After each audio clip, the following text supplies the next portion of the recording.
So we have this small guest bathroom. The kids use it. I use it. Of course, our guests use it. And often we forget to turn the switch on then for the fan, or we forget to turn the fan off later in the day. I was going to use a knob switch just like this one here, but I ended up running to the big box store and found this Lutron XactSense humidity sensor here. It was $42, which I thought was pretty expensive here, but I figured we would give it a shot and just see if it worked. And first things off, if you buy the switch, make sure you have the right plate to cover whatever switch configuration you have. You can see here, I have two small light switches. I had to get a new plate to handle this new bigger square switch for the Lutron, and then have a small one for my existing light switch. So first off, make sure safety first. We go out and we turn off the power at the panel here. So flip off your breaker for this light switch itself. Next, we're going to remove the actual cover around the switches. This should be 4 Phillips or flathead screwdriver screws that you need to take out, and that will remove the plate over the light switches.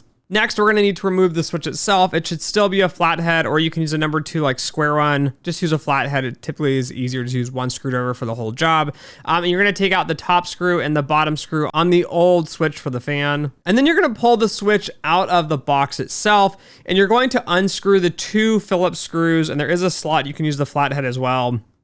And undo these screws just enough to take off the 2 black wires off your light switch. And then finally, you're going to remove the ground from the other side of the switch, which is the green screw. And then next, you're going to take the new Lutron light switch here. It's going to have 2 black wires on the back and a green wire on the back. There will be a tiny little wire that goes around the whole case and a little gold plate on top. That's in case you don't have a ground, but most modern houses should have a ground, which is the copper wire coming out of the wall.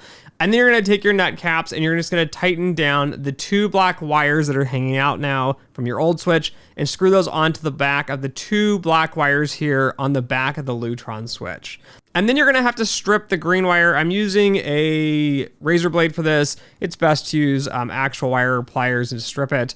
But you're going to strip that, and then you're going to use a nut, and you're going to tighten the green on the back of the switch to the ground or the copper line coming out of the wall. And then you're going to carefully push this all back into the electrical box there. And then you're going to take the 2 screws that come with it, and you're going to screw that switch back to the electrical box. And then before you put the cover back on, because I made this mistake during the installation, there's a tiny button on the left-hand side here you're going to see me pushing.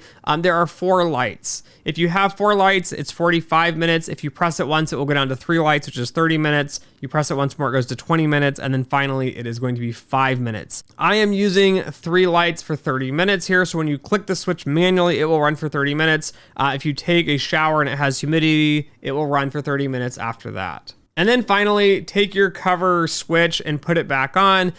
Carefully tighten the screws back down to both the light switch and to the new fan switch that we have installed. Go back out and turn your power back on at the power breaker. And then you'll see I'm going to do a test here. I'm going to turn the shower on and let it run. It took 2 minutes to run before the switch clicked on. And I tested this out with a guest over the last week, and they said it worked every time. It was stellar, and it seemed to run for about a half an hour because that's what I had it set at after they showered, and it did a good job at cleaning and clearing out the steam and humidity in that room.